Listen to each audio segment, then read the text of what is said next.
শীষের পক্ষে আপনারা দাঁড়িয়ে সবাই উলুধ্বনি দেন। এটা হচ্ছে সংগ্রামের প্রতীক, এটা আমাদের গণ জাগরণের প্রতীক, এটাই হচ্ছে বিএনপির শক্তি। অনেক ঘরে আমাদের পৌঁছে দিতে হবে।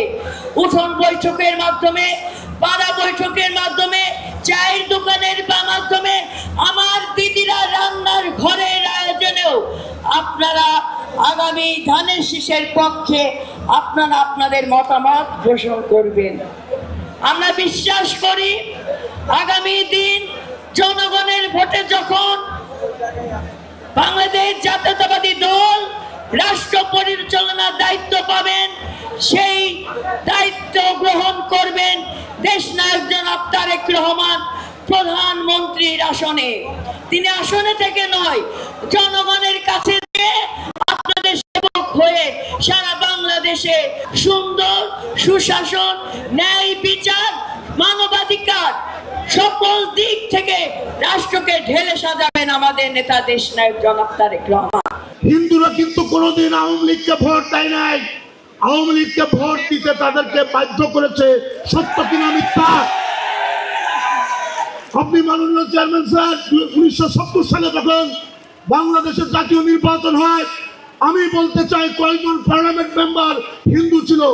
তখন হিন্দুরা সিপিএম করতো, কংগ্রেস করতো, বিভিন্ন টাইপের দল করতো, কিন্তু মুসলিম লীগও করে নাই, আওয়ামী লীগও করে নাই। 73 সালে ভারত আমাদের পাশে থাকার কারণে 1971 সালে আমরা বাংলাদেশের হিন্দুরা আওয়ামী লীগকে ভোট দিয়েছিল। কিন্তু তার পরিণতিতে আমরা কি পেয়েছি? ওই আওয়ামী লীগের আমলে আমার হিন্দুদের 21,000 বিঘা জমি আওয়ামী লীগের নেতৃবৃন্দ দখল করে নিয়েছে। আমার মা বোনেরা রাস্তায় ঠিক মতো হাঁটতে পারতেন না। আমার আপনার অধিকার কি জিনিস যা 17 বছর ফ্যাসিবাদের দমন, নিপীড়ন, নির্যাতনের কারণে আমরা ভুলতে বসেছিলাম।